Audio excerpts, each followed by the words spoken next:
많은 거를 주려고 하다가 중간중간에 머리가 이렇게 멈춤 상태를 많이 느꼈거든요. 아유, 이것도 못하고, 이것도 더 하고 싶었는데 이것도 말을 전달 못했다, 이런 후회가 많았는데, 그래서 오늘은 좀 필요한 말들만 쭉쭉쭉 하자 해서 한번 이렇게 적어봤어요. 그래서 그 흐름대로만 한번 여러분한테 잘 전달할 수 있도록. 그리고 오늘 제 생각보다는 제 입술이 주님이 잘 사용하셔가지고 여러분한테 꼭 이 나이 때에 여러분들 각자의 때에 하나님의 뜻이 전달할 수 있는 그런 시간이면 좋겠습니다. 우선은 다 같이 읽고 시작할까요? 시작.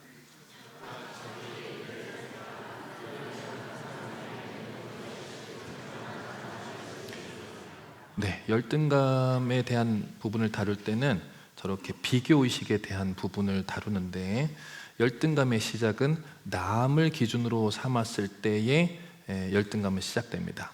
그래서 우리 성경 구절에도 하나님과 나와의 관계가 온전하게 서 있으면 하나님은 나만 바라보시기 때문에 다른 사람이 사라집니다. 그럴 때 온전하게 나의 우월감, 나의 어찌 보면은 좋은 점, 나의 빛나는 부분이 확실하게 드러날 수 있는 그런 여러분들이 될 수 있을 겁니다. 특히 제가 꼭 하고 싶었던 얘기가 뭐냐 하면은, 열등감을 해결하지 않고 또 나의 어떤 그 외로움을 해결하지 않고 외로워서 열등감을 누군가가 채워주겠지라는 생각으로 연애를 하고 결혼을 하시면은 큰일 납니다.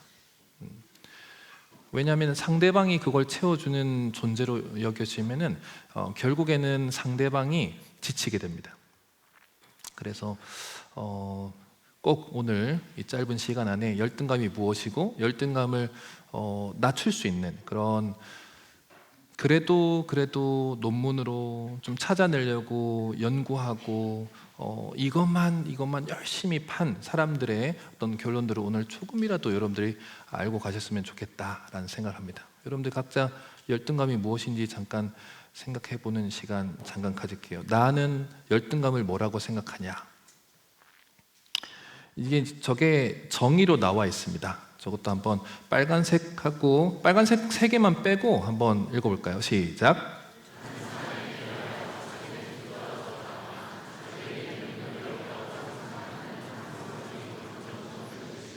네, 저것도 이제 진단, 이게 열등감이다라고 내릴 때 저렇게 기준들을 가지고 있습니다. 첫 번째, 제일 중요한 거는 비교 의식을 갖는 나의 머릿속의 시작점에서 실제로 열등감은 시작됩니다.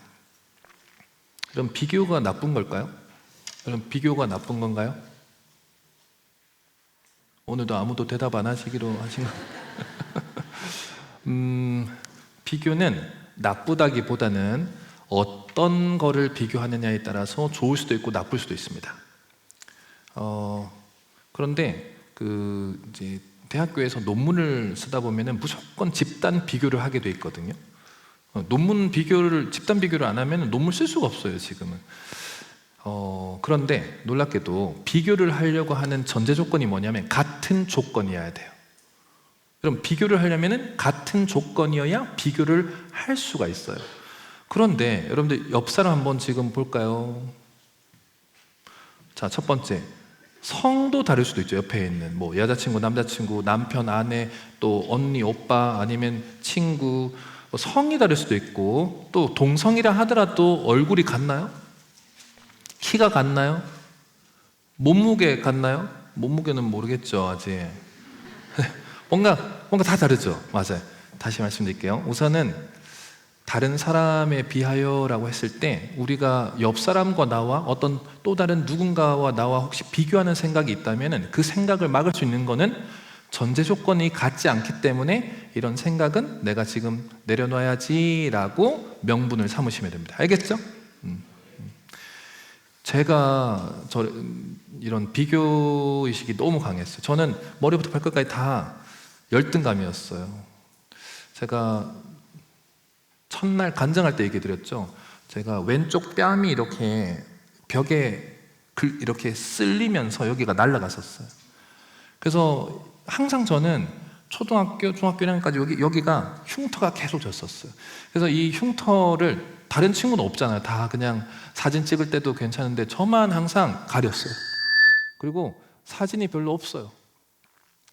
이게 뺨만 하나도 너무 큰 열등감이 있었어요. 친구들은 다 없는데 나는 있어.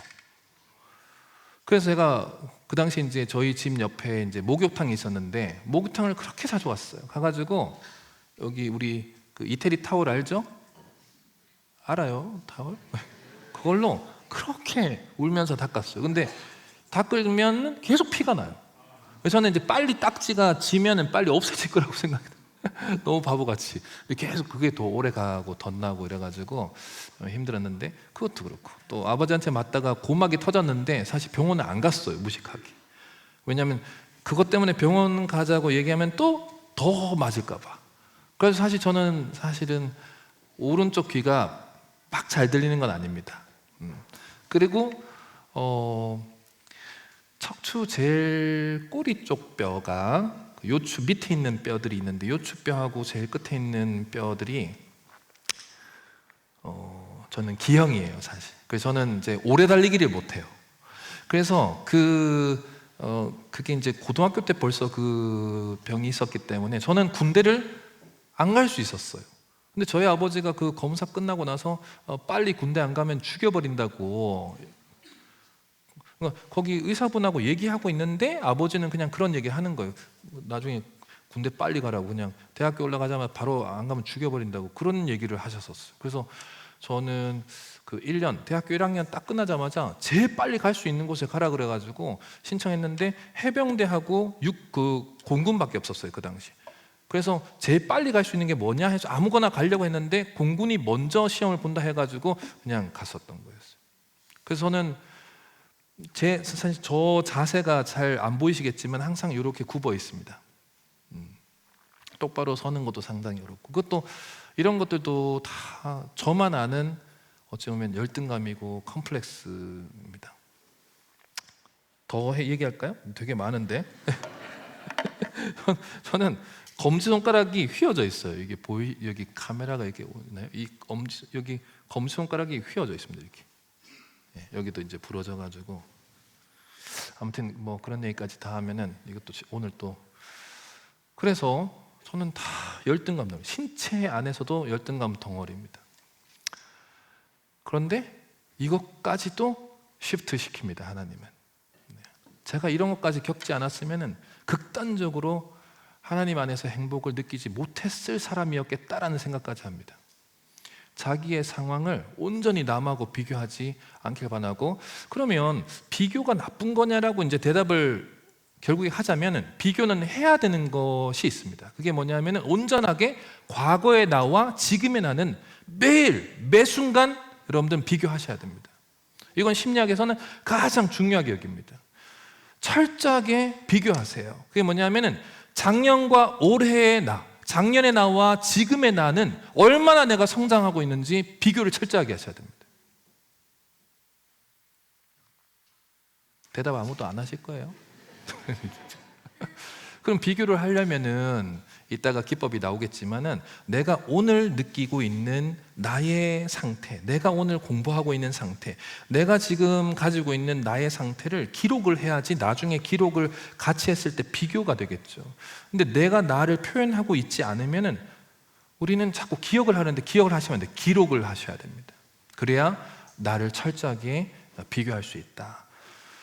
절대 남은 비교하지 말고 과거의 나와 지금의 나만 비교하고 철저하게 구분하세요. 그래야 지금의 나에 집중을 할 수 있다. 그래야 하나님이 여러분들 지금의 여러분들한테 사랑을 더 많이 부어주실 수 있습니다. 야라고? 아시겠죠? 어디에 집중해야 된다? 지금의 나에 집중해야 된다. 알겠죠? 야라 해서 지금의 나에 집중을 했어야지. 자, 그 다음 자기에게 능력이 없다고 생각하는, 저게 이제 자기 효능감인데, 우리가 이제 뭐 되게 많이 듣잖아요. 자존감 이런 말 들어봤죠? 우리가 자존감이 되게 이렇게 뜬구름 잡는 그런 추상적인 철학 같은 용어로 쓰이는데, 실제로 자존감은 구체적인 세 개의 다리가 있습니다. 자존감이라는 용어를 우리가 이해하려면 우리 카메라를 이렇게 카메라 다리가 3바리가 있죠. 그런 것처럼 우리가 세 개의 다리를 정확하게 이해를 하면은 자존감이 무엇인지 알아요. 첫 번째 자존감은 뭐냐면 자기 효능감이라 그럽니다. 시작. 자기 효능감이라는 게 뭐냐면은 내가 목표를 세워놓고 한 걸음 한 걸음 나는 걸어서 거기에 도달할 수 있다라는 확신 혹은 그런 어떤 나의 능력치에 대한 감각을 자기 효능감이라 그래요. 그런데 자기 효능감이 무너질 때가 있어요. 그게 뭐냐면 반복해서 실패할 때예요. 여러분들 이제 뭐 시험을 보시는 분들도 있고 또 계속 이제 직장을 또 얻으려고 또 면접 보시는 분도 있고 또 직장은 구했지만은 거기에서 계속해서 내가 진급을 하기 위해서 노력하다가 거기에서도 또 이렇게 승진이 못하는 경우도 있는데 그거를 계속 반복하다 보면 반복 실패를 하다 보면 나도 모르게 나는 거기까지 가지 못하나 이런 생각이 자리 잡아요. 그럴 때 자기 효능감이 떨어져요. 그런데 요걸 좀 조심하셔야 돼요. 여러분들 한번 따라해 볼게요. 학습화된 무기력 해보세요. 시작.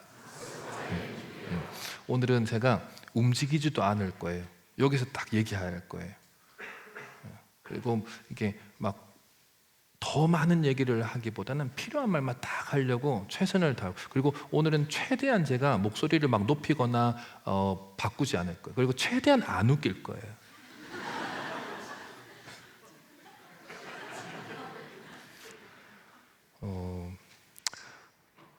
정말 오늘 여러분한테 꼭 필요한 얘기만 하려고 정말 노력하겠습니다. 여러분 학습화된 무기력이라는 용어는 들어는 보셨어요? 들어보셨죠? 이거를 누가 만들었냐 하면은 미국 그 임상심리학회 또 우울을 다루는 그런 전문가들 사이에서 마틴 셀리그만 박사라고 긍정심리학이라는 학문을 만든 사람이에요. 근데 이분이 어떤 실험을 항상 보여줬냐면은 큰 동물을 이렇게 가두는 케이지 있죠. 케이지. 거기 우리 안에 이제 동물을 넣어요. 보통 이제 개 실험을 많이 하는데 가운데에 유리벽으로 그 케이지 가운데에다 유리를 막아놔요. 그러면 유리가 있으면은 저쪽이 보이긴 하는데 건너갈 수는 없죠. 그 시각적인 차단을 두고 그 개들을 넣고 난 다음에 그 밑에다가 전기 충격을 가하는 그 판을 깔아요. 그리고 이 전기 충격을 계속 가합니다. 그럼 개들은 너무 아파가지고 옆이 보이니까 옆으로 건너가고 싶은데 건너갈 수 있다 없다? 없어요. 그래서 내가 지금 이런 고통을 받는데도 내가 벗어날 수 없구나라는 실패를 계속 맛보면은 어떻게 되냐면 주저앉습니다. 그 자리에서. 이런 실험을 보여주면서 뭐라고 하냐? 봐라. 계속 어쩔 수 없이 나는 이 상태에서 벗어날 수 없다라는 것을 계속 맛보게 하니까 포기하지 않냐. 이 실험을 보여주면서 만든 용어가 학습화된 무기력입니다. 무기력도 학습이 되는구나. 계속 반복해서 나는 안 된다라고 계속 인식시켜주니까 결국 포기하는 거 아니냐라는 거를 실험으로 보였어요. 근데 이 실험을 계속 이거 보여주다가 이분이 1998년도에 미국 심리학회 회장으로 취임하면서 이거 그대로 또 다시 보여줬는데 이때 논란이 있었어요. 이걸 딱 보여주는데 한 교수님 이 실험 볼 때마다 너무 닭살이 돌고 구즈범 막 닭살 돋고 너무 이렇게 너무 뛰어난 실험인 것 같습니다. 그런데 너무 궁금한 점이 있습니다. 85% 정도 많은 개들이 다 이렇게 무기력이 학습이 되는데 왜 12%, 13%에 해당되는 그 나머지 작은 퍼센트는 왜 포기를 안 합니까? 저 개들은 왜 이렇게 여기서 벗어나려고 계속 발버둥칩니까? 저 개들이 포기하지 않고 끊임없이 계속해서 도전하려고 하는 저거를 좀 이유를 좀 알아내면 좋겠습니다. 라고 질문을 하고 나가버렸어요. 여러분 이게 학회 윤리라는 게 있어요. 항상 발제자가 있고 토론자가 있고 항상 뭔가 질문하면 대답하고 이게 이제 학자들의 윤리인데 이걸 얘기하고 나가버려서 난리가 났어요. 그런데 이 마틴 셀리건 박사는 되게 지혜로운 사람이에요. 그런 상황에서 차분하게 자기를 되돌아본 거예요. 심리학이 늘 우울하고 아프고 힘든 사람을 어떻게 하면 끌어올릴까에만 집중하다가 100년 동안, 아니 일반 사람들이 더 행복해지는 것을 연구한 적은 없었던 거예요. 그래서 이때 긍정심리학이라는 우리 기독교적 입장에서의 가장 가까운 심리학이 만들어졌어요. 긍정심리학. 아무리 PTSD, 외상후 스트레스가 있고 아무리 우울하고 아무리 힘든 일이 과거에 있었어도 이거를 반석 삼아서 충분히 성장하고 다시 변화될 수 있다라는 그런 기준의 심리학을 만들기 시작했어요.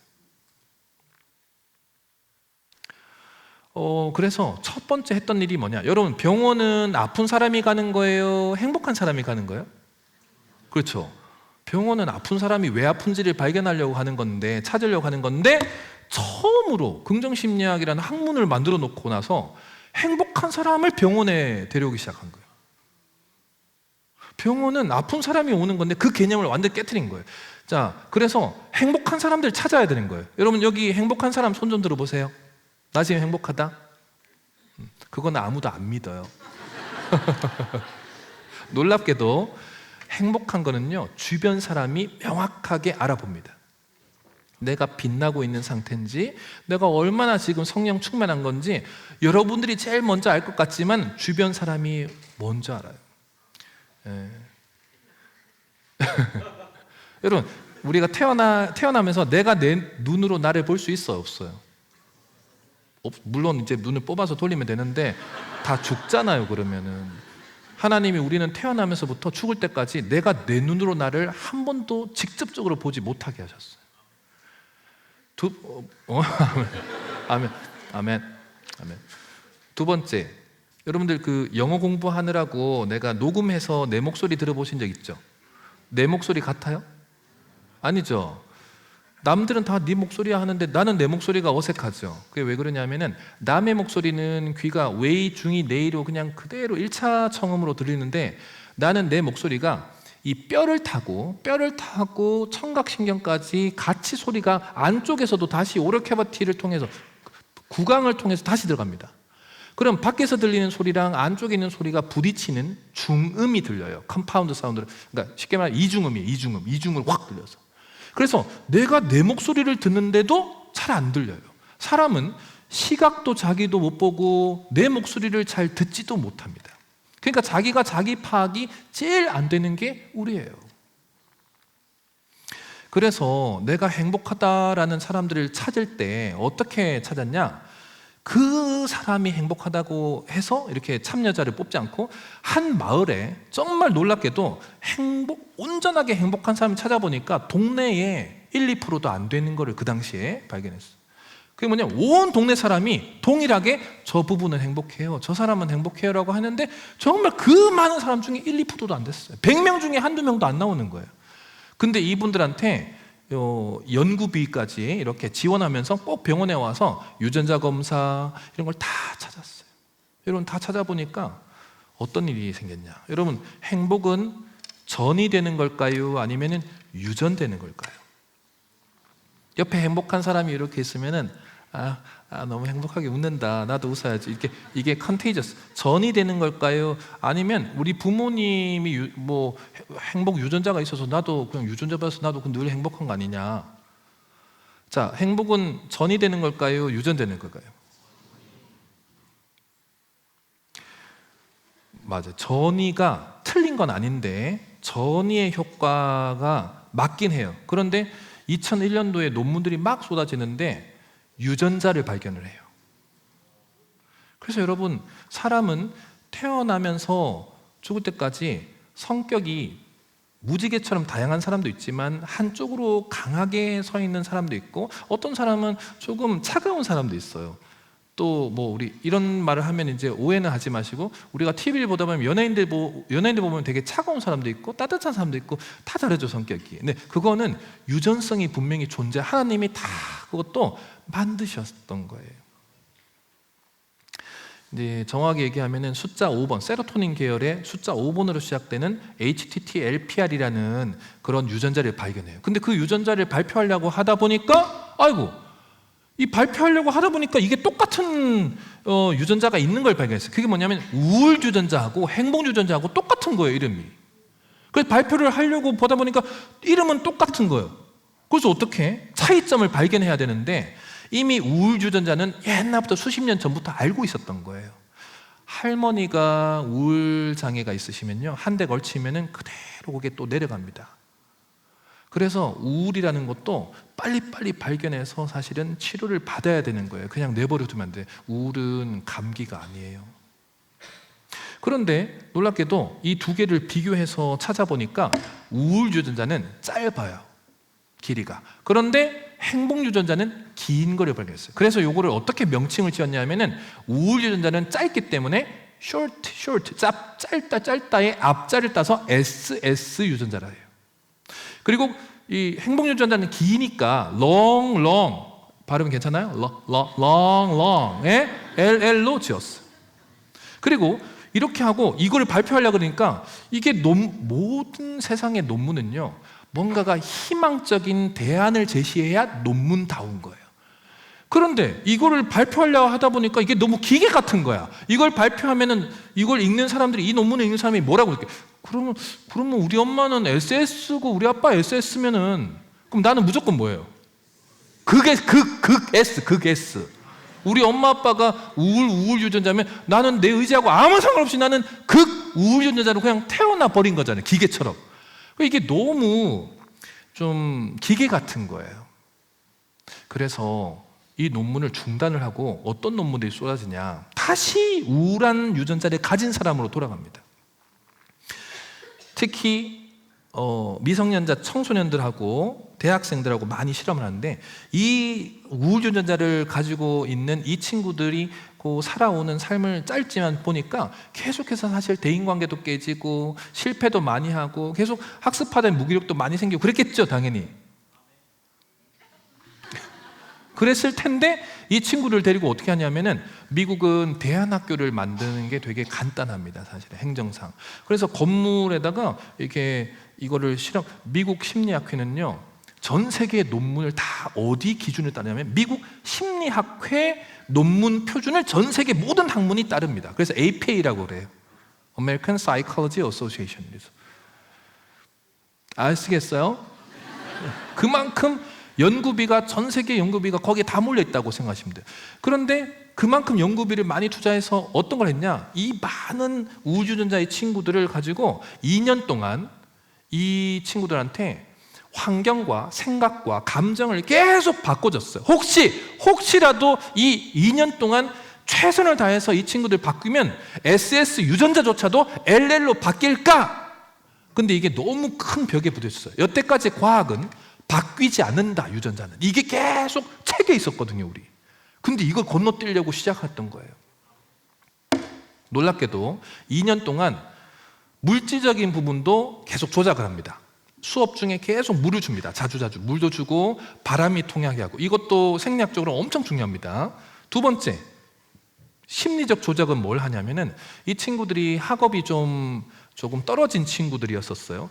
그런데 50점, 60점 자기는 나올 거라고 생각하는데 여기서 실험할 때 다 80점으로 다 바꿉니다. 50점, 60점 나와야 될 친구들이 전부 다 80점으로 이렇게 성적을 조작을 해서, 매니플레이션이라고 해서 계속 조작을 해가지고 계속 줘요. 거봐 하면 되네, 80점이네, 잘하네, 와우, 이렇게 계속 주는 겁니다. 이게 아니, 이 친구들 입장에서는 아닌데, 나는 80점 아닌 것 같은데 잘한다고 맞아요 이러면서 이게 그걸 2년 동안. 그리고 세 번째는 팀워크는 어떻게 하냐면은 이 팀들이 뭔가를 프로젝트를 짜서 등수를 매기는데 계속해서 상을 남발해요. 1등, 2등, 3등, 1등, 2등, 최고, 우수상, 계속 트로피를 계속 줍니다. 와, 너무 잘한다, 계속. 그렇게 안 했는데 계속 받는 거예요, 상도 받고. 여러분, 2년 동안 최고의 상태를, 무기력을 계속 학습시키는 게 아니라 반대로 최고의 상황, 최고의 심리, 최고의 인지를 계속 맛보도록 2년 동안 조작을 합니다. 그리고 2년 후에 유전자 검사를 다시 합니다. 여러분 놀랍게도 우울 유전자 SS가 행복 유전자 LL로 안 바뀌었어요. 이 느낌상 바뀌었어야 되는데 맞죠? 그런데 놀라운 거는 이 실험이 중단됐어요. 여러분 실험은 성공해야 중단해요. 성공하기 전엔 잘 중단을 안 해요. 예산을 많이 받았으니까. 근데 중단한 이유가 뭔지 아세요? SL이 등장했어요. 다. 그게 뭐냐면 자랐다라는 얘기예요. 여러분 2년 해가지고 SL이 자랐으면, 절반 자랐으면 4년 하고 5년 하고 10년을 하면 다 바꿀 수 있다라는 결론이 나온 거예요. 다시 물어볼게요. 하나님은 늘 여러분들한테 변할 수 있고 할 수 있고 끊임없이 계속 도전하고 하면 여러분들은 다 바뀔 수 있다라는 것을 증명하신 거예요. 이런 논문들이 쏟아지고 나서 전 세계 사람을 다루는 모든 직업에 있어서는 한 명도 포기하지 못하는 명분을 가진 거예요. 학교 선생님들이 제가 1년에 상담 빼고 강의 케이스만 강의를 나가는 거에 절반이 교사 연수예요. 근데 선생님들한테 가서 제일 먼저 하는 얘기가 뭔지 아세요? 단 한 명의 학생도 포기하지 말라고. 상담사들, 사회복지사들이 10년, 20년 케이스를 가지고 가는 경우가 있어요. 그 집안에 발달장애가 너무 많아요. 정말로 이게 포기하면 이제는 포기해야 되는 거 아닙니까? 라는 얘기 저 엄청 화내요. 어떻게 포기하냐고. 분명히 바뀌고 있는데, 큰 변화가 없지 않지만 분명히 변화는 하고 있는데 왜 포기하느냐고. 근데 여러분 하물며 내 자신은, 내가 내 스스로에게는 어떻게 해야 돼요? 절대 포기하면 안 돼요. 열등감은 포기하려고 하는 작은 마음에서 시작되는 것을 여러분들 아셔야 됩니다. 아시겠죠? 자, 그리고 계속 읽어 나가면은 그래서 자기 효능감은 스스로가 끊임없이 나는 계속해서 도전할 수 있는 나의 상태를 유지하는 게 제일 중요합니다. 그게 자기 효능감을 끌어올리는 제일 중요한 기법이다.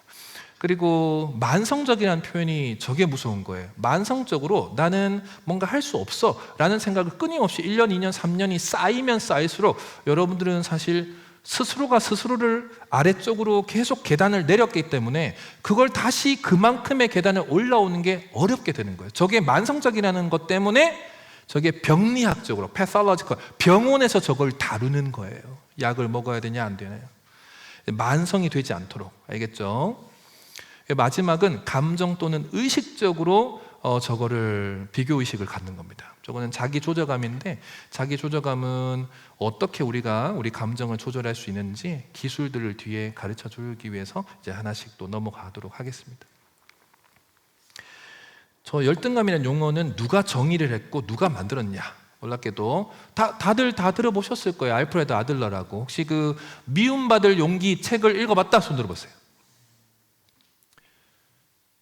한빛교회는 안 읽는 걸로 책을 안 읽는. 그 책이 이제 일본인 그 개인 심리학이라고 알프레드 아들러 의사가 만든 이론, 심리학 이론 학자, 그걸 배운 학자와 기자가 서로 대화하면서 쓴 책인데, 어쨌든 그게 개인 심리학인데 개인 심리학을 창시한 사람입니다. 근데 저 알프레드 아들러는 크리스천입니다. 원래 유대교 집안인데 34세쯤 넘어가면서 이제 사실은 개종을 했어요. 우리 크리스찬이 된 거죠.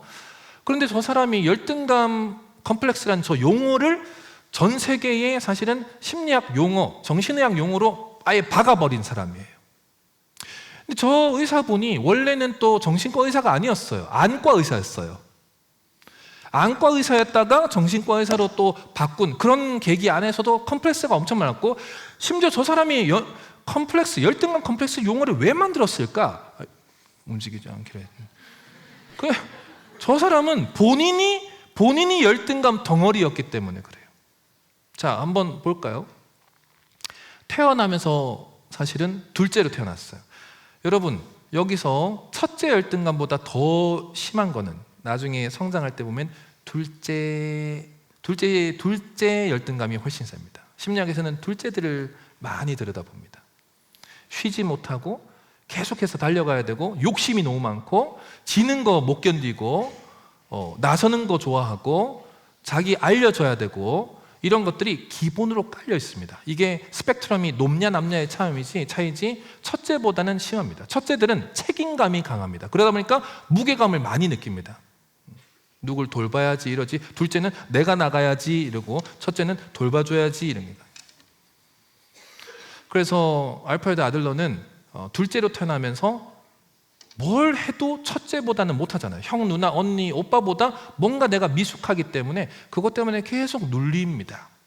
그리고 저도 둘째였고, 그 다음에 두 번째는 저게 이제 4살까지 못 걷습니다. 구루병이 있어가지고. 그러니까 자기 신체에 대한 열등감이 엄청 강했고요. 그리고 폐병으로 죽을 뻔했어요.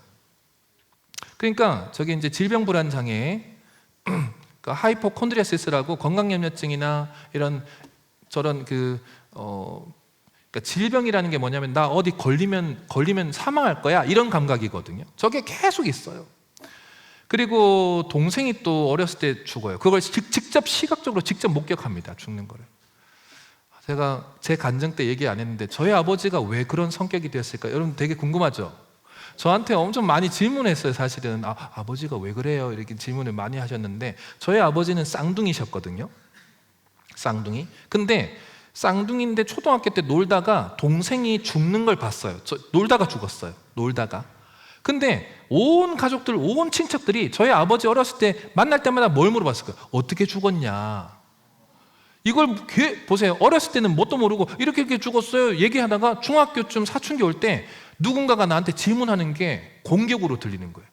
그러니까 초등학교 때는 괜찮은데 중학교 올라가니까 내가 동생 죽는 걸 계속 얘기하면서 너무 자기가 예민해진 거겠죠. 그래서 누군가 질문하면 싸워요. 물으면 싸워요. 물으면 화내요. 물으면 막 폭발하는 거예요. 이게 PTSD, 아버지도 PTSD가 있었던 거예요. 또 많아요. 또 아버지가 그렇게 된 이유가 저희 어머니가 저를 놓으면서 자궁을 드러냈어요. 그러면 이제 부부로서는 우린 여기 지금 청년부가 기준이기 때문에 결혼을 했는데 아내와 제일 중요한 언어 중에 5번째가 어제 뭐라 그랬어요? 스킨십 언어라 그랬죠. 여성은 뇌량의 두께 때문에 앞쪽에서 시작됩니다. 여성의 뇌가 스킨십이 되려면은 인정하는 언어를 들어야 돼요. 상대방한테. 남편이나 남자친구 이제 결혼하고 나면 내 남자친구가 남편이 되면서 어떤 언어부터 시작해야 내 성호르몬이 여성은 이제 뇌하수체에서 나오냐 하면은 인정 언어를 들어야 돼요. 여보, 당신 밥 너무 잘한다. 너무 맛있어. 여보, 애들 당신이 제일 잘 키우는 것 같아. 내 주변 친구보다 이렇게 다른 가정을 다 들어봐도 당신이 애들 제일 잘 키우는 것 같아. 그럼 우리 아내들이 뭐라 할까 나중에? 이제 알았어, 이제? 이렇게 하는데 근데 그런 거 화내는 게 아니라 사실 머리가 이제 시작되는 거예요. 스킨십 언어의 첫 호르몬들이 막 움직이기 시작하는 거예요. 두 번째는 시간의 언어. 함께 쓰는 시간이 1:1로 많이 써야 돼요. 연인 때는 쓰지 말아라 해도 계속 같이 있고 싶죠. 같이 붙어 있고 손잡고 있고 계속 같이. 근데 결혼하는 순간 이게 깨지는 게 시간의 언어가 깨지니까 스킨십 언어로 못 가는 이유가 애들을 항상 애들하고 같이 다니려고 하는부터 깨져요. 신혼 때부터. 여러분 보세요. 내가 데이트하러 갔는데 남편이 불러가지고 데이트하러 갔는데 시엄마가 나와 있어. 화내지 말고 입으로 욕하면 안 돼요. 자, 나갔어. 그러면 데이트를 하는 거예요? 안 하는 거예요? 안 하는 거죠, 맞죠? 똑같아요. 그러니까 인간은 1:1로 만남에서 데이팅이라는 개념을 갖는 거예요. 그런데 결혼하면서 아이들 놓고 이게 부모만 존재하지 부부로는 존재하지 않는 거예요. 아내와 남편으로서 시간이 없는 거예요. 그러면 시간의 언어를 또 못 써. 그럼 아내는 이게 움직이지 않아요. 그런데 여보 잠깐 나와 하고 아이들을 어떤 식으로든 이걸 육아 품앗이라 그럽니다. 용어상으로는. 그러니까 가까운 아이들 또래의 친구 엄마들 있죠. 그런 엄마들 아빠들하고 친하게 지내서 우리가 한번 데리고 와서 한번 같이 놀 테니까 영화 보러 오세요. 보러 갔다 오세요. 그리고 우리도 아이들 잠깐 맡기고 영화 좀 보고 올게 해가지고 그런 시간을 만드셔야 되는 거예요. 그게 한빛교회 안에서 아이들을 같이 키우는 그 부부들끼리 집사님들 가정끼리 그런 육아 품앗이가 잘 이루어져야 됩니다. 여기서 한번 아이들하고 쫙 저녁까지 노는데 저녁에 영화 보고 오라고 쫙 실컷 또 사랑하고 오라고 이런 게 유지가 돼야 돼요. 그 시간이 없으면은 사실은 이게 작동이 안 돼요. 내가 하나님이 만들어 놓은 뇌에서 인정하는 언어, 시간, 그리고 나가서 뭐라도 서로 뭐 다이소 가가지고 핀 하나 이렇게 이렇게 1,000원짜리라도 왜 너무 약한가요? 거기 이따가 구절 나와요. 너무 그런 반짝이는 이런 거 집중하면 안 돼요. 그리고 알겠죠? 그리고 이 시간 선물도 하고 그 다음에 이제 또 아내가 너무 힘들어하는 그 기간에는 내가 또 대신 설거지도 하고 그래야 돼요. 이 네 개의 언어를 다 써야지 뇌에서 여성은 스킨십 언어의 성호 호르몬이 탁 나와서 사랑해 이게 되는 거예요. 근데 놀랍게도 남자는 어디서부터 시작해요? 거꾸로 시작해요. 남자는 성호 호르몬이 먼저 뿜뿜해요. 테스토스테론은 성호 호르몬이면서 공격성 호르몬이에요. 그러니까 아내를 먼저 안고 뽀뽀하고 그래야 이제 다른 게 돼요. 그래서 적나라하게 얘기하면 이제 사랑을 나누고 나면 이제 언어가 풀리기 시작해요. 그래서 뭐 하는 거야? 나와, 내가 설거지 할게 이게 되는 거예요. 그리고 집에 들어올 때 이제 선물도 사오고, 그리고 일찍 들어와서 시간도 보내고, 그리고 고마워 이제 이 말이 나오고, 이 고마워 말 나오는 남편의 말은 뒤에서 스킨십부터 또 시작되고, 여성은 반대로 인정 언어부터 시작되고, 그 뇌가 이제 첫 출발이 다른 거예요. 그러면 누구부터 먼저 시작하는 게 아니라 각자 먼저 시작을 해야 빨리 도달할 수 있겠죠. 이해돼요? 그래서 돌아와서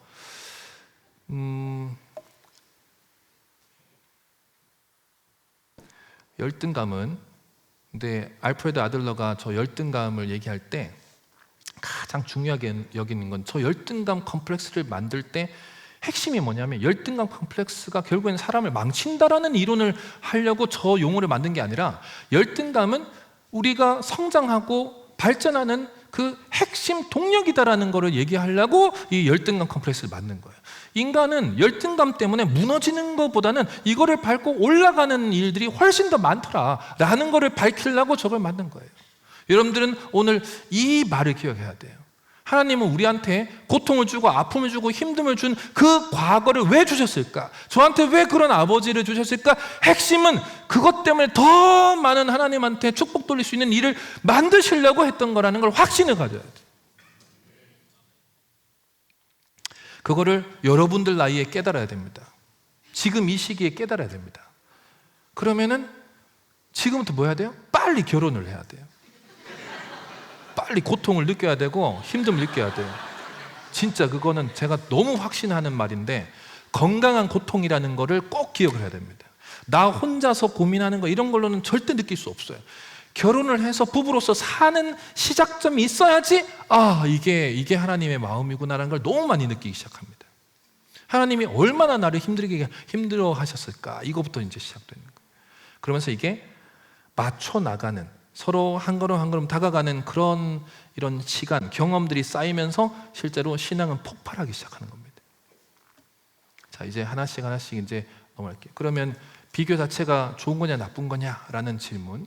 그 다음에 저기서 제가 제일 강조하는 거는, 여러분들 지금 시기에 제일 관심사의 핵심 1위는 어쨌든 연애와 결혼입니다. 물론 이제 연애 기간도 필요합니다. 왜? 그 사람을 알아보기 위해서. 사람을 모르면 절대 할 수 없어요. 근데 그 사람을 보는 거의 정보는 50%고요. 나머지 50%는 그 사람의 가족과 부모를 꼭 봐야 됩니다. 다시 말씀드릴게요. 내가 지금 연애하고 있는 그 대상의 정보는 50%고요. 그 사람을 형성하는 대부분의 것은 부모와 가족이 준 겁니다.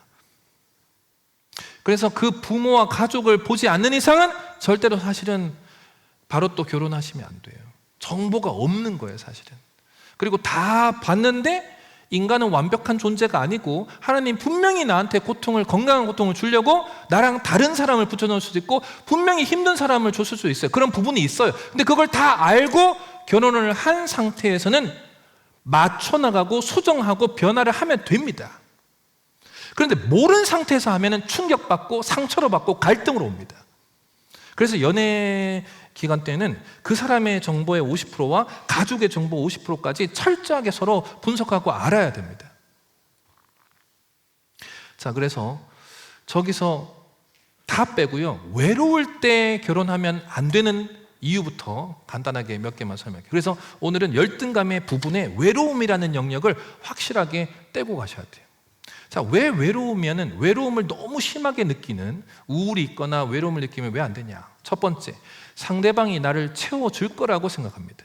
저게 선한 사마리안 이야기 다 아시죠? 그러다 쭉 예루살렘에서 내려올 때, 이때 아무도 도와주지 않습니다. 근데 정말로 취급도 안 하는 사마리아인이 와가지고 도와줍니다. 여러분, 이게 방관자 효과라 그러는데요, 놀랍게도 저거는 어떤 것을 심리학에서는 의미하냐면은, 이 기독교 심리학에서는 내가 나를 방관하는 걸로 봐요. 그냥 내 옆에 오는 내 아내가, 내 남편이 결혼하면 이 사람이 나를 채워주겠지, 이 사람이 온전히 나를 다 그냥 구원해주겠지. 구원자 효과, 구원자 환상이라 그래요. 여러분, 저렇게 나 자신을 내가 방관자로 보는 순간 이미 게임 끝입니다. 절대로 내 아내, 내 남편이 나를 끌어와도 다시 굴로 들어갑니다. 다시 무너집니다. 다시 지하로 꺼지기 때문에 절대로 이것을 끌어올리는 것은 나와 하나님의 1차적인 관계. 두 번째는 내가 나와의 관계에서 2차적으로 무조건 내가 먼저 세워야 됩니다. 논문들을 저렇게 제가 다 가져온 이유는 다 이미 저거는 다 밝혀진 내용들이기 때문에 제가 가져왔어요. 이 잘 안 보이죠? 논문이에요. 보여요 이게?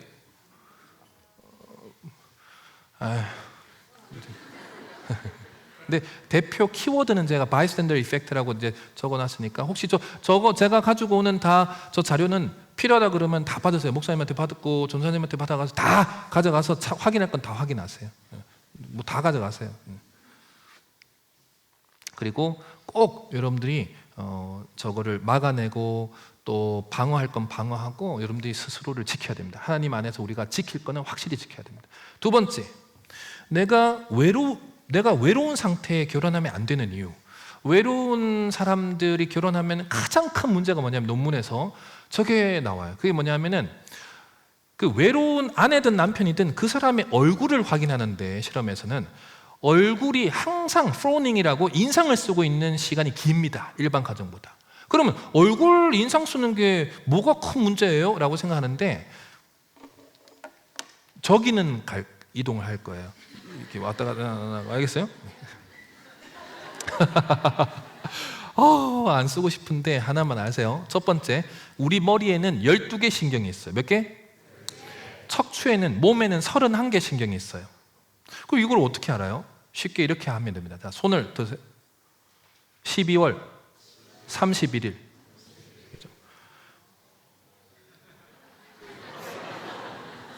근데 여러분, 숫자로만 보면은 12개고 31개면 어떤 게 더 많고 중요해요? 몸이 더 중요한 것 같죠? 아니에요. 12월이라는 말은 365일이라는 뜻이에요. 이게 훨씬 더 큰 거예요. 그래서 오늘은 머리 신경 파트만 하고 바로 넘어가서 필요한 얘기만 할 거예요. 머리에 12개를 한 번에 그려드릴 테니까 이걸 꼭 기억하세요. 거기서 7번 신경과 3번 신경으로 가서 설명할 겁니다. 근데 다른 것들도 우리가 연애할 때, 결혼할 때 꼭 우리는 보호하고 아껴줘야 됩니다. 1번 신경이 후각신경입니다. 그래서 1번으로 이렇게 그립니다. 1번, 숫자 1로. 후각신경의 가장 큰 문제는, 내 아내, 남편이 나이 들어서 65세 지나서 냄새 못 맡으면은, 나이가 들어가지고 냄새 못 맡으면은 치매 진단 기준에 있습니다. 여러분, 초반 코로나 때 사망자가 많았죠. 죽은 사람들의 가장 큰 1번 증상이 뭐냐? 후각 상실이었어요. 후각이 상실되면 뇌는 다 망가지는 속도가 엄청 빨라집니다. 그래서 부부들은 이 코와 관련된 이런 기능, 비염, 부비동염 이런 거 있으면 진짜 위험한 거다. 이것도 빨리빨리 치료해야 된다. 비염이 있는 사람이 잠을 잘 잘까요? 비염 있는 사람이 호흡을 해서 산소 포화도가 높고 낮고 이거 할 때 낮아요. 여러분, 이거는 이제 얼마 안 된 이야기니까 해드릴게요. 지역까지 얘기하면 여러분들 또 상처받을 것 같아서 그냥 얘기를 하면 안 되겠죠. 남편분이 교감 선생님이셨고 아내분은 수석 교사였어요. 근데 이 남편분이 제가 봤을 때 보디빌더 같은 그런 몸이 엄청나게 이제 좀 과하게 이제 좀 아시겠죠? 키도 너무 크셨고. 근데 이분은 이제 체육 선생님 출신이신데 하나 문제는 뭐냐 하면은 안타깝지만 이분의 하루 스케줄이 일이 끝나고 나면 무조건 뭐 하냐면 텐트를 들고 산에 가서 거기서 운동하고 거기서 자고 내려오는 게 일이었어요. 근데 이분이 돌아가셨어요. 네, 암에 걸려서 돌아가셨어요. 근데 그 아내 되는 수석교사 선생님이 저한테 시간이 지나고 여쭤보셨어요. 이렇게 튼튼하고 이렇게 매일 계속 운동만 한 사람이, 매일 산을 탄 사람이 어떻게 이렇게 암에 걸리고 빨리 죽냐. 그래서 제가 그냥 저는 의학적 지식이 있고 담당이나 그런 게 안 되니까 그냥 제가 아는 것만 얘기 드리면은, 암에 걸릴 수 있는 조건은 3개가 있어요. 암이 근육에서 발생되는 조건은 딱 3개입니다. 첫 번째, 스트레스에 의해서 신장 위에 부신피질에서 스트레스 호르몬이 계속 나오면 이게 염증을 야기하고, 염증이 계속 만성적으로 갔을 때 그때 암 발생이 됩니다. 그래서 스트레스가 과하면 안 됩니다. 과한 스트레스는 암의 주 원인이라고 이미 다 밝혀져 있습니다. 두 번째가 뭐냐 하면은 과운동입니다. 과운동. 여러분, 그러니까 운동을 너무 과하게 해도 뭐가 떨어질까요? 산소 포화도가 떨어져요. 운동을 과하게 해도. 세 번째는 뭐냐면은 과음식이에요. 과음식. 너무 많이 먹으면은 이거를 소화시키려고 식도 25cm를 내려가면서 위에서 이거를 연동운동하면서 이때부터 과한 문제가 생기고, 손가락 12개 길이로 이어지는 12지장부터 간담 췌장에서 나오는 소화액을 거의 받을 수가 없어요. 음식이 너무 많이 들어가면. 그러면 소장에서 뭔가 흡수해야 되는데 흡수 비율이 떨어져요. 이때 위장관계통에 이 과음식이 들어올 때, 이때 활성산소라는 게 생겨가지고 또 문제가 됩니다. 자, 이 3개가 암 조건인데 제일 큰 문제는 이 3개의 그 다음 단계가 동일하게 나옵니다. 이게 뭐냐면 산소가 떨어지는 거예요. 활성산소 때문에. 여러분, 근데 이 교감 선생님이 뭐 했냐면은, 여러분, 높은 산에 올라갈수록 산소량은 많을까요? 적을까요? 매일 산소가 적은 산에 갔는데 거기서 심지어 뭐 했어요? 운동했어요. 그러니까 온몸에 활성산소만 계속 만들었던 거예요. 정말 안타깝죠. 진짜 여러분들이 겉으로 멀쩡한 것처럼 보이지만 이런 신경들이 눈에 안 보이는 거기 때문에 진짜 조심해야 되고, 내가 결혼하고 나서 또 서로 봐줘야 되는 건 이런 신경학적인 부분입니다. 그 다음에 두 번째는 눈입니다. 자, out of sight, out of mind. 눈에서 멀어지면 이건 100%입니다. 그렇기 때문에 반대도 있어요. 사실은 너무 하루 종일 남편하고 아내하고 그냥 일을 같이 하면서 돈을 같이 번다고 24시간 계속 붙어 있어요. 그러면 그 사랑이, 너 사랑해! 계속 커질까요? 사랑이? 무조건 출근, 퇴근을 통해서 부부도 떨어졌다가 다시 만나고, 이것이 되게 중요합니다. 사실은. 그래서 시각도 그런 적절성이 필요하다는 거 아셔야 되고, 어쨌든 세 번째는 삶을 이렇게 그립니다. 눈을 움직이는 신경인데, 요거 그렇고, 4번은 이렇게 가운데 여기 있는 안쪽으로 모으는 겁니다. 요거는 우리 성경책을 많이 볼 때 안쪽으로 이렇게 모아서, 우리가 2번, 3번, 4번이 다 시신경이거든요. 눈과 관련된 신경이에요. 그러니까 내가 아내를 보고 성경책을 보고 무엇을 보느냐, 반대로 다른 여자를 보고 또 동영상을 야동을 보고 이런 거를 많이 보는 것만으로도 우리 뇌는 이미 눈에만 신경이 5개나 모여 있거든요. 뒤에까지 다 보면 이거 눈이 다 망가진 거예요. 눈이 망가졌다는 건 뇌가 망가졌다는 얘기예요. 그래서 우리는 무엇을 보느냐가 우리 부부를 결정하는 거다. 신경, 그렇게 꼭 기억을 하셔야 돼요. 5번 신경은 이렇게 그립니다. 왜 그러냐면은 이렇게 이마 쪽에서 쭉 눈 쪽을 향해서 내려오고, 이게 위에 붙어 있고 쭉 내려와서 이게 턱 위 턱 아래 이렇게 붙어 있어요. 그래서 3개가 신경이 5번은 붙어 있다 그래서 5번 신경 이름을 3차 신경이라고 그래요. 3개가 붙어 있다. 그래서 여러분들, 자, 이마 한번 인상 써볼까요? 이렇게 해볼까요? 자, 아내하고 나하고 이렇게 결혼을 하게 돼. 연애 때도 화가 나면 이렇게 하겠죠. 여러분, 이렇게 하면은 상대방한테 보여주면서도 문제지만 나도 지금 3차 신경에 위에 있는 신경을 인상 쓰면서 내가 나를 아프게 하는 거예요. 이미 진짜 무서운 거예요. 그래서 제가 오늘 7번 신경하고 이 3차 신경, 5번째 신경 2개로 간다 그랬죠. 여기서부터 이미 이마 신경에 우리가 인상 쓰는 것만으로도 이미 내가 나를 스스로를 망치고 있는 겁니다. 당연히 이때 거친 말을 할 때, 거친 말을 하는 신경도 결국에 뒤에 뇌하수체의 호르몬 다 망가뜨리는 거고. 그리고 여기 이제 혀가 있는데 혀 있다 하고. 그 다음에 6번은 여기 있습니다 또.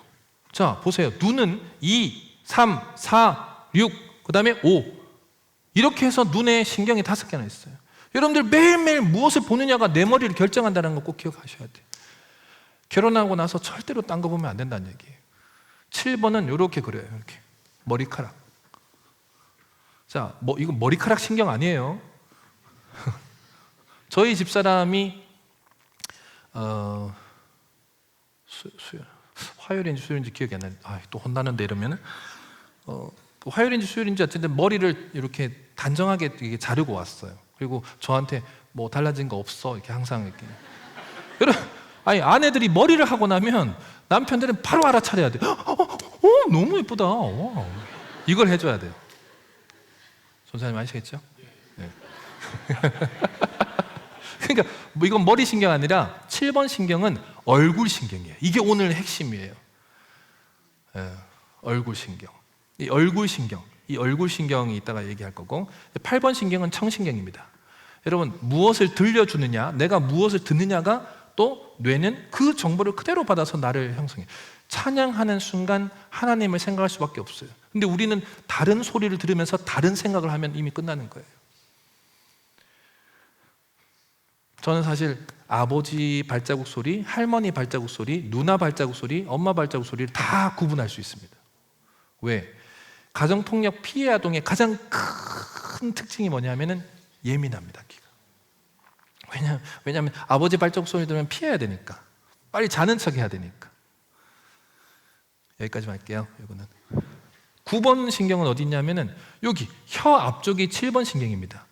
이게 얼굴 신경이에요. 그래서 얼굴이 불편한 게 있으면 혀를 꺼내가지고 이게 앞쪽을 이렇게 누르고 있으면은 얼굴 신경이 풀립니다. 혀 앞쪽과 얼굴이 같은 신경이에요. 그래서 얼굴을 만지지 말고 혀를 마사지 많이 하면 얼굴이 풀려요. 근데 이게 그렇게만 얘기하면은 이거는 우리 기독교직이잖아요. 이게 더 세밀하게 하면 어떤 혀를 잘 사용하냐에 따라서 뇌가 맑아집니다, 실제로. 어떤 말을 하냐에 따라서 우리 뇌는 바뀝니다. 아무튼 9번 신경이 여기 뒤에 있어요. 7번, 9번이 나눠져서 이렇게 혀를 담당하고 있고, 10번 신경은 이렇게 내려가서 10번만 해야 되는 게 있는데, 10번이 우리 머리에 있어야 될 신경 12개 중에 이렇게 심장까지, 저 밑바닥 장까지 내려가요. 요거는 꼭 얘기할게요. 부부가 서로 많이 싸우고 짜증나고 힘들고 하루 종일 간헐적 폭발장애라고 너무 심각하게 화를 많이 내는 이런 사람들을 조사해 보면은 장내 미생물 환경이 완전 문제가 많습니다. 근데 장내 미생물 환경이 완전 망가진 게 왜 화나 분노나 이런 머리에 있는 신경하고 여기 장하고 무슨 관련이 있어요? 라고 하는데, 머리에 있는 신경 중에 10번 미주신경이라고, 미주라는 말이 떠돌이라는 뜻이에요, 한자로. 이게 영어로 베이거스. 이게 방랑자는 뜻입니다. 방랑자는 한 곳에 머무는 게 아니라 계속 이동하죠. 어디로 가요? 이 장까지 내려갑니다. 여기에 2,000가닥 이상의 가닥물을 보면 2,000가닥, 이걸 가지로 보면 수억만 개가 여기 장, 소장, 대장하고 연결되어 있어요. 그래서 우리가 사실은 여기 이 장내 미생물 환경이 망가지면 머리가 망가지는 이것이 지금 다 밝혀져 있어요. 그래서 여러분들, 제가 아침 잘 먹으라 그랬어요? 건너뛰라 그랬어요? 네, 그게 사실은 오랜 기간 동안 결정되는 겁니다. 이것도 꼭 알아두시고, 그래서 결혼하고 나서 꼭 지켜야 되는 거는 둘이 같이 식사를 아침에 아주 여유롭게 서로 이야기하면서 충분하게 아침 시간을 확보하고 잘 드시는 게 엄청 중요한 문화입니다, 부부는. 아시겠어요? 11번이 여기 부신경이라고 이렇게 어깨에 있고, 12번이 혀에 있습니다. 자, 보세요. 여기 눈도 5개 눈에 다 있는데, 우리가 계속 찬양하고 성경 읽고 할 때 혀에도 이렇게 3개나 있어요. 눈과 혀가 80%를 해당돼요. 무엇을 보고 우리가 무엇을 외치느냐가 거의 우리 뇌를 결정한다고 생각하시면 됩니다. 여기서 얼굴에 있는 7번 신경과 3차 신경, 5번 신경 한번 볼까요? 자, 저게 어디로 가냐 하면은 뇌관이라는 곳을, 뇌의 뿌리에 해당되는 저 밑바닥에 있는 뇌관을 통해서, 이게 어디에 영향을 끼치냐면 시상을 통해서 이 뇌하수체, 어제 제가 호르몬 나오는 거, 욕구 호르몬들 다 저기 있다 그랬죠. 그거를 결정해요. 그래서 부부는 힘든 일이 있고 어려운 일이 있어도 타인이 아니라 부부끼리 서로가 서로한테 웃어줄 수 있는 부부가 사실은 행복을 유지하는 거예요. 표정이 유지하는 거예요. 표정. 그래서 웃음을 줘야지 비웃음을 주면 안 되는 게 부부에서 가장 큰 진짜 여러분, 남은 안 비웃는데 부부가 서로를 비웃어요. 그럼 연애 시절 때 잘 봐야 돼요. 습관이거든요. 여자친구 남자친구 만났는데 남자친구가 되게 재밌긴 한데 잘 비웃어. 이게 뭐냐면 잘못 착각해요. 센스 있다고 자꾸 착각해요. 남자친구 되게 센스 있어요. 근데 만나서 얘기해보면 되게 타이밍적으로 상대방을 이렇게 낮춥니다. 상대방을 이렇게 비웃듯이 상대방을 이렇게 좀 비하해요. 그런데 그 여자친구는 그게 되게 재밌다고 자꾸 웃어요. 그러면 사실 문제가 엄청 커집니다. 서로를 아껴주고 존중하고 사랑하려고 결혼하는 게 부부예요. 그러니까 여러분들 연애 시기부터 사람을 잘 보라고 하는 이유가 그럽니다. 결혼하는 순간 60년, 70년 같이 가야 돼. 세 번째, 한번 읽어볼까요? 시작.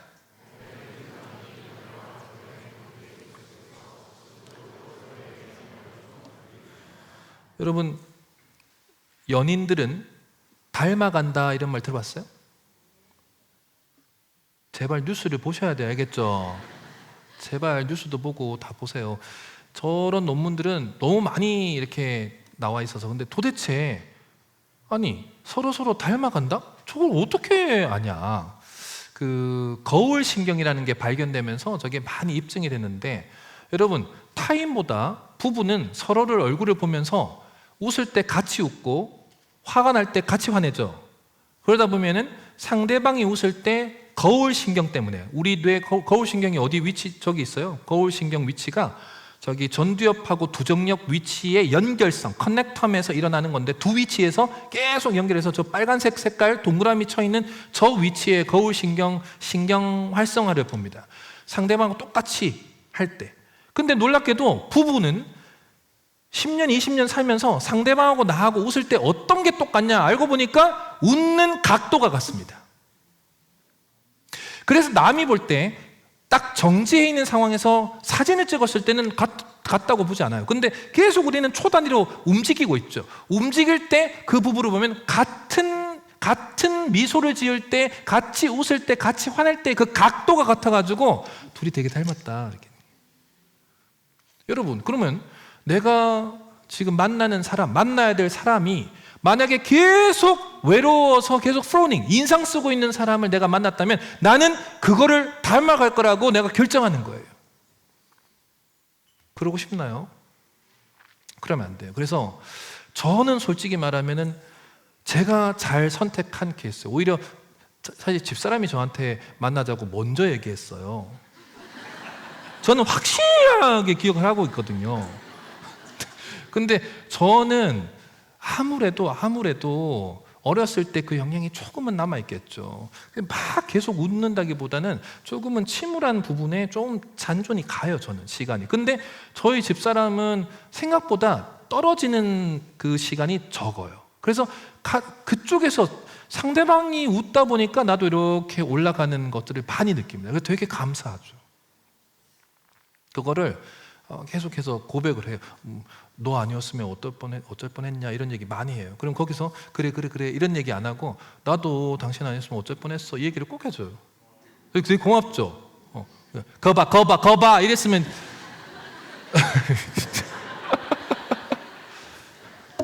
그래서 정말 하나님께 연애하면서도 기도해야 되지만 연애하기 전에도 기도해야 됩니다. 꼭 하나님의 사람을 붙여달라고 기도를 하셔야 돼요. 그래야 들어줘. 근데 하나님이 진짜 애누리가 없는 게 정말 이런 사람 해주세요. 딱 정확하게 고른 사람만 해줘요. 더 추가를 안 해줘요. 그래서 기도를 풍성하게 하는 게 되게 중요합니다. 여러분 나이에 명확하게 구체적으로 풍성하게 해야 돼요. 근데 내가 기도한 만큼 정확하게 그런 사람을 다 옆에다 둬요. 기도한 만큼이. 아시겠죠? 자, 그 다음 시작.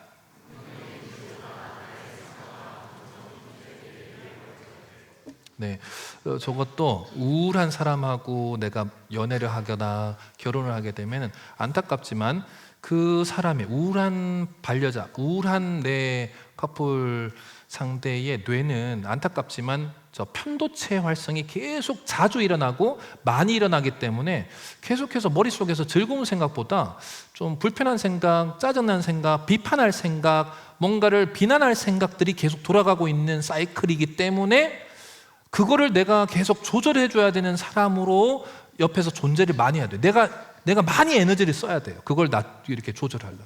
저희 집사람 입장에서는 되게 좀 힘들 수 있어요. 어떤 면에 있어서는. 그래서 이제 미안하다고 매번 얘기하는 거예요. 여러분들이 만나는 사람이 너무 극단적이야. 저게 너무 좀 특히 외로움을 심하게 겪는 사람은 사실 저게 잘 안 올라옵니다. 꼭 기억을 하셔야 돼요. 자, 그러면 지금부터 이제 20분 동안 빠르게 그러면 열등감을 우리가 극복할 수 있는 방법들, 저것들만 정확하게 할게요. 저게 이제 그 엄청나게 열심히 마라톤을 하고 요즘에 션 유튜브 보시나요? 션? 뉴스도 안 보고 유튜브를 다른 건 안 봐도 현 거는 봐야 돼요. 우리 같은 크리스찬으로서 기부를 그렇게 하잖아요. 맞죠? 정말 하나님 일을 그렇게 열심히 하니까 다른 건 일하다가 현 그 유튜브를 틀어놓고 좀 도와줘야 돼요. 그거 이렇게 보면은 이런 이원 들어가잖아요. 맞죠? 이렇게 뭐 기부를 우리가 도와주지 못해도 그 유튜브 봐줘도 뭐 들어가잖아요. 그런 거라도 도와줘야지. 그런데 이제 열심히 마라톤을 하고 나면은 우리 뇌에 좋은 호르몬이 최고치가 되는 거를 러너스 하이라 그래요. 러너. 뛰는 그 많이 마라톤 하고 나서 호르몬이 확 극단치 오는 현상을 러너스 하이라 그래요. 그런데 그 효과하고 동일하게 나타나는 걸 찾았는데 그게 바로 뭐냐면 헬퍼스하입니다. 제가 어제 여성들이 먼저 남자친구를 먼저 내가 시도해보고 먼저 좋은 행동을 먼저 내가 영향을 끼쳐보라 이랬죠. 그 여성분들이 다 왜 우리가 맨날 뭐 해야 돼 이랬잖아요. 근데 그 이유가 첫 번째 뭐라 했어요? 남자들은 어른이 될 수가 없다. 15년 간격으로 계속 아기가 된다라고 얘기했어요. 그래서 원장님 전사님이 저한테 전화 왔어요. 그 근거가 있냐? 근거. 그래서 제가 그걸 다 보내드렸어요. 근거. 그랬어요. 사춘기 때는 프루닝이라는 신경세포 가지치기 시기부터 30살 때 오는 또 신경 변화부터 시작해서 45세 중년 그 갱년기 시작점, 65세 인지 장애 시작되는 시점 논문 이것도 다 보내드렸어요. 남자는 15세 간격으로 타인하고는 달리 밖에 나가서 사회일이 아니라 부부, 가족, 부부로서의 신경 안에서는 계속 아기가 됩니다. 15년 간격으로. 그래서 여성은 반대로 초경을 하고 난 이후에 아무 이유 없이 웃음이 나지 않습니다. 왜? 어른이 되어버리기 때문에 여성들은 갑자기 애기처럼 신경을 쓰라 그러면 못 써요. 하나님이 그렇게 만들었어요. 남편들은 어떻게 해요? 싸우고 났는데 우리가 이걸 어떻게 풀 건지 뭐 미안하다는 말도 하고 그래야지 풀리는데 남편들은 싸우고 나서 밖에 나가서 자기가 좋은 일이 생겼어. 그럼 자기 혼자 풀려가지고 집에서 나와 고기 먹자 고기 나와. 그럼 아내들 입장에서 고기 왜 안 먹어? 여러분 남자들은요 생뚱맞게 풀립니다. 아기처럼. 엄마한테 오늘 엄청 혼났어. 그래서 막 엄마한테 엄마 무서워, 엄마 싫어 막 해놓고 자기 혼자 좋아가지고 엄마 하고 나와요. 아시겠죠? 다 보셨죠? 이거 우리가 남자들은 어떻게 거짓말 할 수가 없어요. 그런데 두 번째 이유는 뭔지 아세요? 두 번째 이유는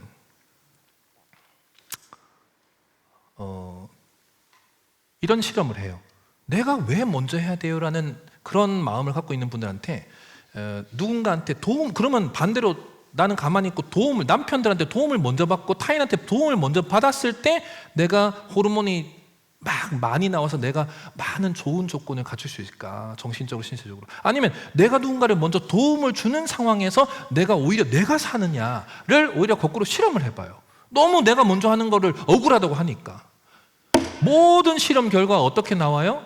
내가 누군가를 먼저 선행을 베풀 때, 내가 먼저 돌봤을 때, 내가 먼저 누군가에게 손을 먼저 내밀었을 때, 먼저 언어적으로 내가 먼저 베풀었을 때 내 머리는 헬퍼스 하이가 됩니다.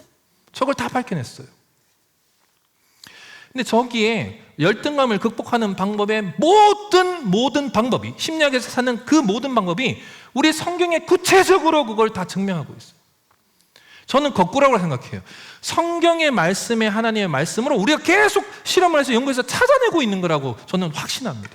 계속 찾아내고 있어요. 찾아내면 성경에 다 있어요. 찾아내면 성경에 다 있어요. 우리는 붙들어야 됩니다. 성경을 붙들어야 돼요. 결혼하고 나서 성경을 붙들어야 돼요. 부부는. 읽어볼까요? 빌립보서 시작.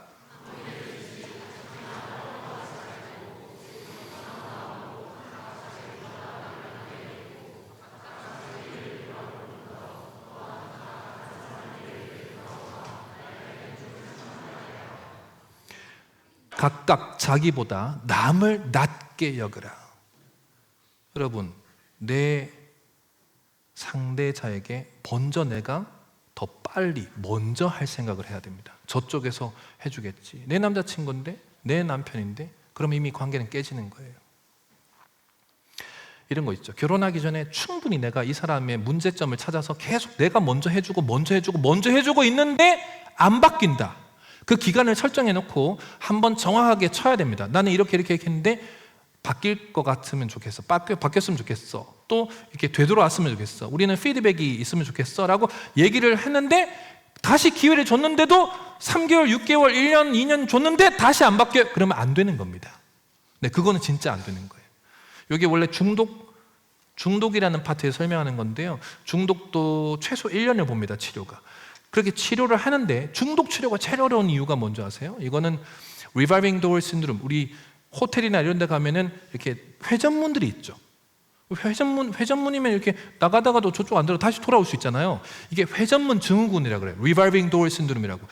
10년 동안 중독 치료했는데 10년 동안 치료하고 진짜 이 사람이 괜찮아졌다라고 생각하고 퇴원을 시켰는데 한 달 만에 다시 또 알코올 중독이나 도박 중독이나 GA라 그래요. Gamblers Anonymous라고 도박 중독자들 자조 모임에 다시 돌아와요. AA라 그래서 Alcoholics Anonymous라는데 그 알코올 중독자 자조 모임 다시 한 달 만에 잡혀서 다시 들어와요. 여러분, 정말 고치기 어려운 사람이 있어요. 근데 그런 거죠. 연애할 때, 결혼할 때 이거를 발견하지 못하면 사실 내가 이거 감당해야 되는 거예요. 결혼하고 나서 이런 문제가 있는데 정말 안 변하고 그렇다 그러면 저하고 개별적으로 만나야 되고, 그게 아니라면 여러분들이 미리 빨리 발견해야 됩니다. 저는 철저하게 얘기합니다. 중독 안에 있는 영역은 물질만이 있는 게 아니에요. 욕을 하는 사람 무조건 걸려야 됩니다. 욕을 하는 사람. 이건 반복성이기 때문에. 욕은 근육성이에요. 근육, 신경이 중독된 거예요. 욕을 하는 사람 절대로 만나면 안 돼요. 술, 담배 하는 것도 사실은 이것도 중독성이. 술, 담배는 물질 중독에서 이거 바꾸는 거 어려워요. 술, 담배를 안 하는 사람을 미리 골라야 됩니다.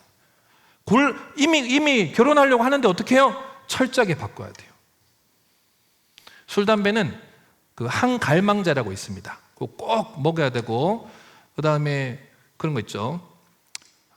적으세요. 담배는 바레니클린, 시작. 바레니클린 약이 있습니다. 그거를 3개월 정도 1차로 딱 먹으면은 바로 효과가 나타나요. 담배 피는 분들한테 그걸 딱 먹이면은 담배 피는 냄새를 맡으면 토하게 만드는 약이에요. 그 니코틴 패치, 니코틴 이런 거는 효과가 거의 없어요. 그거는 안 돼요. 약을 계속 꾸준하게 먹으면 확실하게. 근데 단점이 하나가 있어요. 이거는 정신과 약이라기보다는 요거는 이제 치과에서도 처방을 하고요. 그다음에 이제 내과나 이런 그 가정약과에도 처방하는데 요거는 정신과 약으로만 쓰이는 게 아니기 때문에 요거는 두통이 조금 있습니다. 그럼에도 불구하고 생각했어요. 그거는 두통이 있는 이유가 있어요. 약에 의해서 유발되기보다는 이 중독성이 너무 세기 때문에 이걸 떨어뜨리는 금단 증상에 해당되는 거라고 생각하셔야 돼요. 그걸 고통을 이겨내야 되죠. 그 사람들. 자, 그다음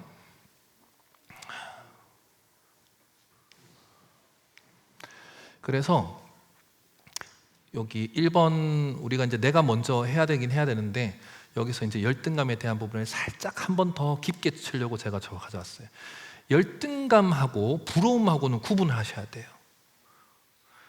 열등감하고 부러움의 차이점은 뭐냐면은 부러움에다가 자기 비하가 합쳐져 있는 게 열등감입니다. 심리학에서는.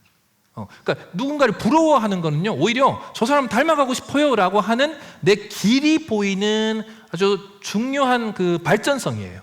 부럽다라는 거는. 그런데 부러움 플러스 나는 뭐지? 이런 식으로 나를 깎아먹는 생각으로 비하가 들어가는 순간 이거는 inferiority, 그러니까 열등감으로 확 넘어가요. 컴플렉스로 자리 잡아요. 이거 진짜 무서운 겁니다. 그런데 더 놀라운 건 여러분 결혼하고 쭉 가는데 부부끼리 열등감이 많은 거 아세요? 혹시? 1차 열등감이 뭔지 아세요? 남편이 아내한테 열등감이 많습니다. 그게 뭐냐면 1차 케이스가 아내가 남편보다 돈을 더 잘 벌 때, 그리고 학위가 높을 때, 이런 식으로 쭉 나와요. 여러분 이거는 열등감을 느끼면 돼요, 안 돼요? 안 돼요. 어차피 부부인데, 부부는 하나인데. 정말 그래서 이게 외로운 사람들을 만난다는 거는 정말 어려운 가족이 되는 거예요. 그러니까 정말 우리는 내 스스로가 외로운 부분이 있다면 정말 빠르게 고쳐야 됩니다. 아시겠죠? 9분 남았습니다.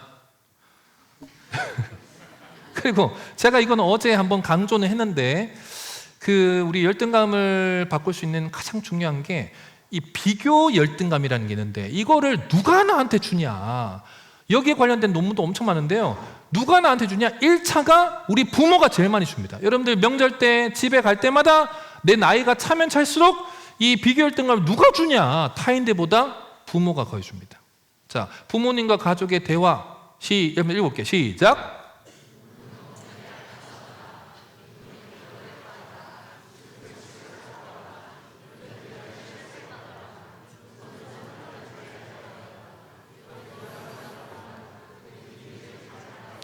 여러분 이런 말들이 우리 부모한테 나온다면 부모는 사랑에 의해서 말을 한다고 하지만 실제로는 열등감을 새기고 있는 거예요. 그래서 제가 어제 뭐라고 했냐면은 25이 넘어갔다 그러면은 부모님한테 정확하게 결단을 해서 얘기를 하셔야 돼요. 저는 설과 명절 때만 가겠습니다. 그리고 함께 산다면은 집을 나가겠습니다. 물론 이제 기간이 필요하겠죠. 준비하는 기간은 필요한데 여러분들 머릿속에 1차적으로 끝까지 부모님한테 붙어 있어야지 내가 뭔가 돈을 아낄 수 있고 막 이런 생각을 많이 하는데 그 계산이 사실 틀린 거예요. 그건 여러분들 자존감을 먼저 내리고 시작하는 거예요. 그렇게 하면은 계속 붙들립니다. 돈에. 절대 그러시면 안 돼요.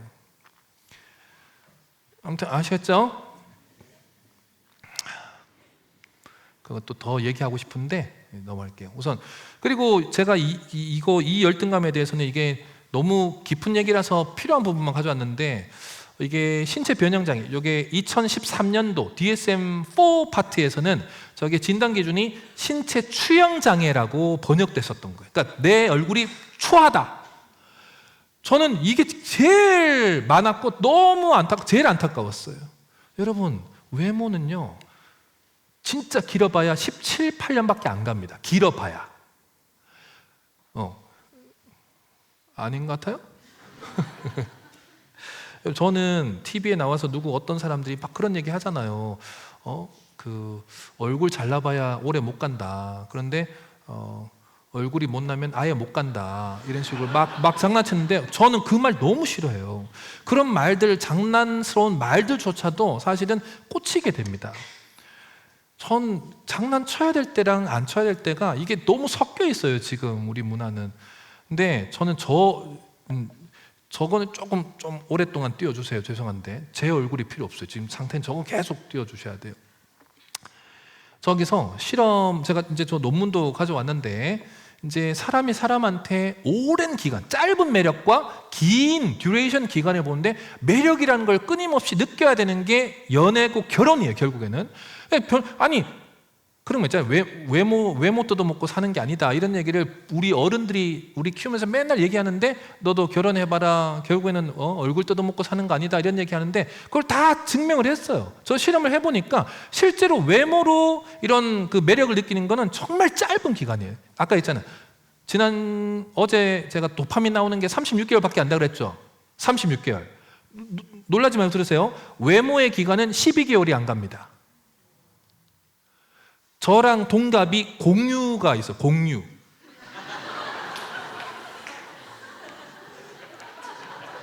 그리고 성시경도 있어요.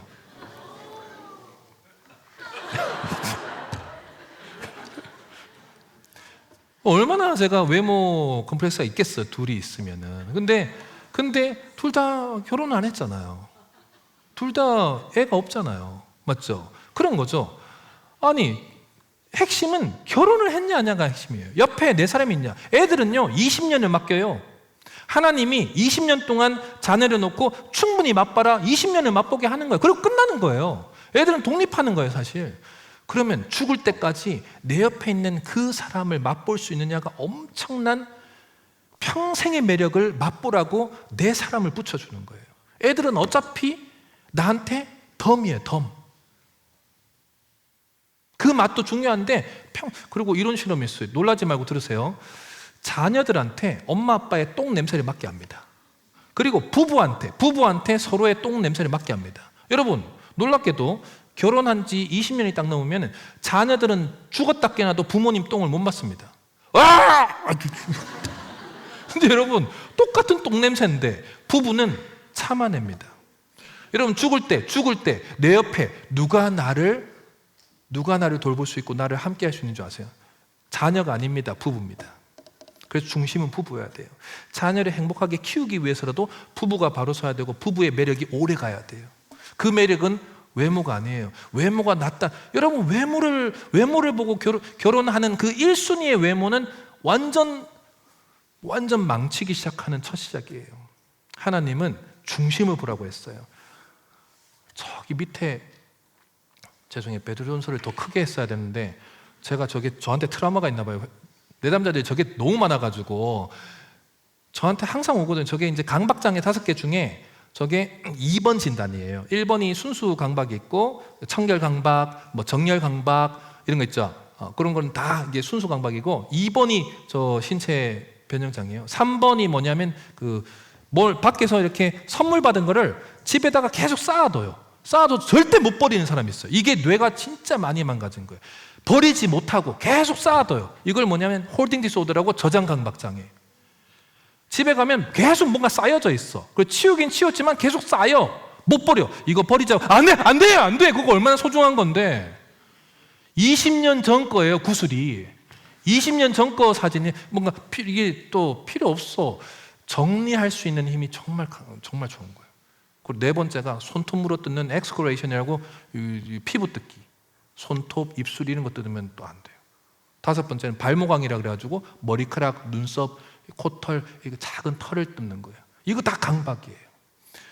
그래서 저 신체 변형장애 때 제가 뭐라 하냐면 사람은 다 균형이 이게 반대로 틀어져 있다. 왼쪽 오른쪽도 다 균형이 틀어져 있고 다 머리카락도 다 왼쪽 오른쪽이 심지어 위치도 다르고 다 괜찮다. 그럼 저만 이상해요.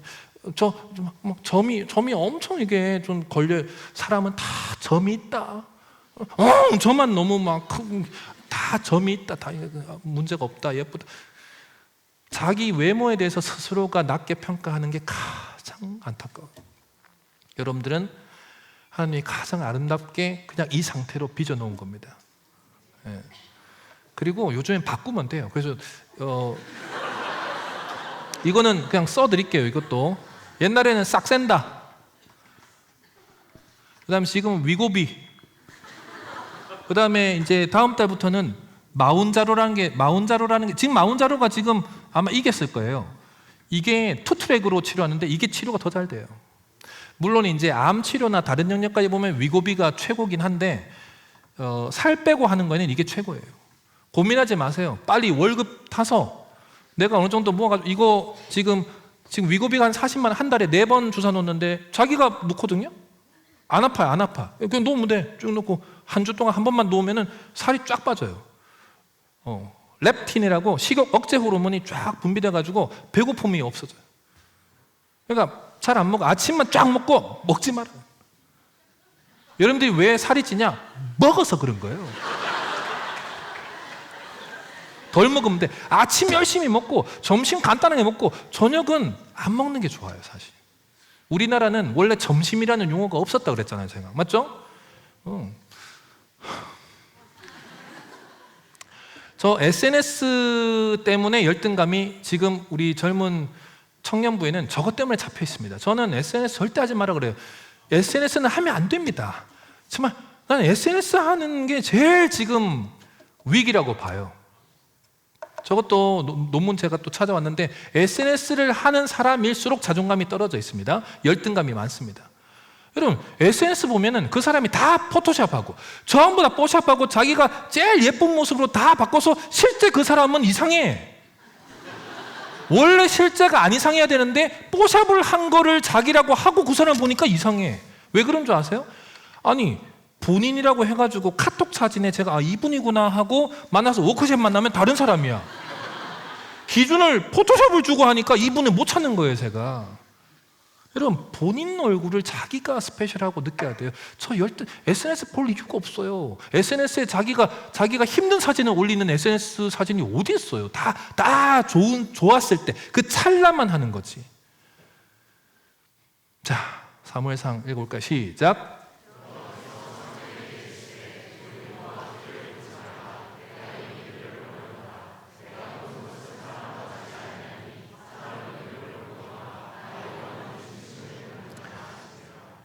지금 명확히 얘기했는데 얼굴 보고 선택하잖아요.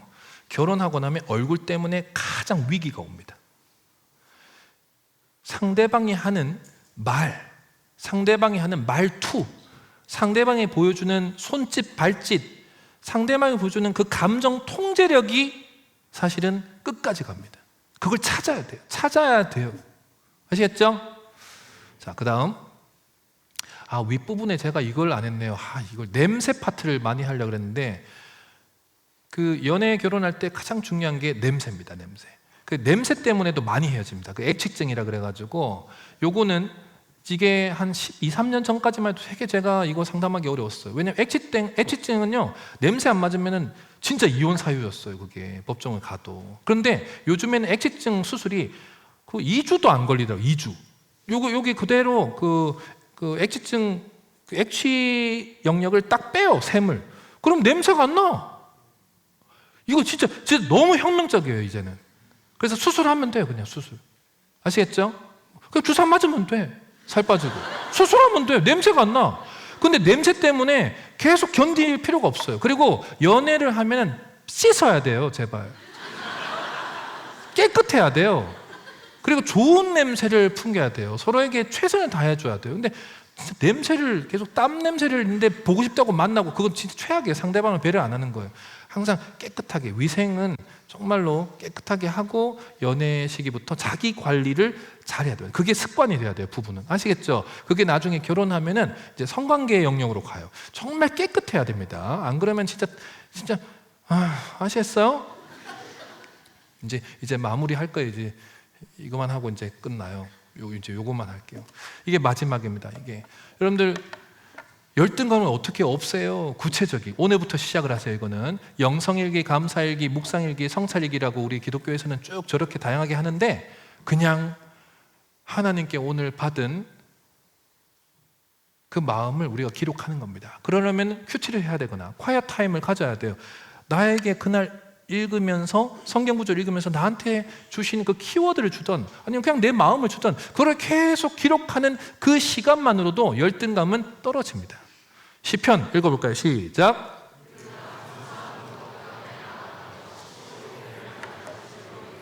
네, 시로 그를 향하여 즐거이 부르자.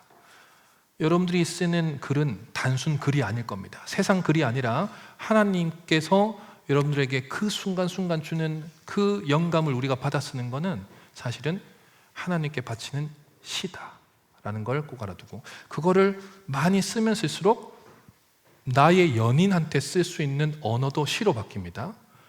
그게 계속 쌓이고 쌓이면 부부는 시를 나누는 거나 같게 되는 거예요. 그러니까 꼭 오늘부터 짧은 정말 한 줄 글쓰기부터라도 시작하셨으면 좋겠습니다. 아시겠죠? 수고하셨습니다.